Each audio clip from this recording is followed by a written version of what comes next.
இப்ப பார்த்தீங்கன்னா, வேலைக்கும் போயாச்சு. நானும் என்னால முடிஞ்ச வரைக்கும் ரொட்டீன் செட் பண்ணிட்டே தான் இருக்கேன். பட் இருந்தாலுமே ஸ்ட்ரகிள் பண்ணிட்டு தாங்க இருக்கேன்.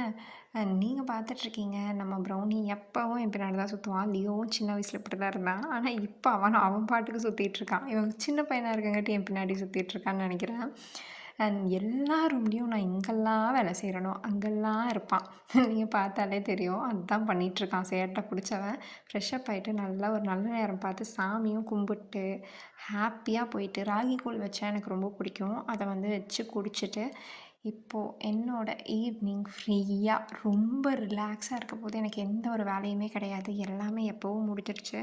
இன்னுமே நான் என்னோட லைஃப்ப சிம்ப்ளிஃபை பண்ணணும்னு நெனச்சுக்கிட்டு இருக்கேன். ஸோ அதுக்கு மினிமலிசமும் சரி, டீக்ளட்டரிங்கும் சரி ரொம்பவே ஹெல்ப் பண்ணும்னு நான் நெனச்சுட்டு, இந்த மாரி நெறைய ரொட்டீன்ஸ் ஃபாலோ பண்ணிட்டுருக்கேன். எனக்கும் சிலதெல்லாம் ஒர்க் அவுட் ஆகுது. ஒர்க் அவுட் ஆகுறத உங்களுக்கும் நான் சொல்றேன். இதே மாரி வீடியோஸ் பார்க்க மறக்காம நம்ம சேனல சப்ஸ்கிரைப் பண்ணுங்க, லைக் பண்ணுங்க, உங்க ஃப்ரெண்ட்ஸ் அண்ட் ஃபேமிலிக்கு ஷேர் பண்ணுங்க. பாய்.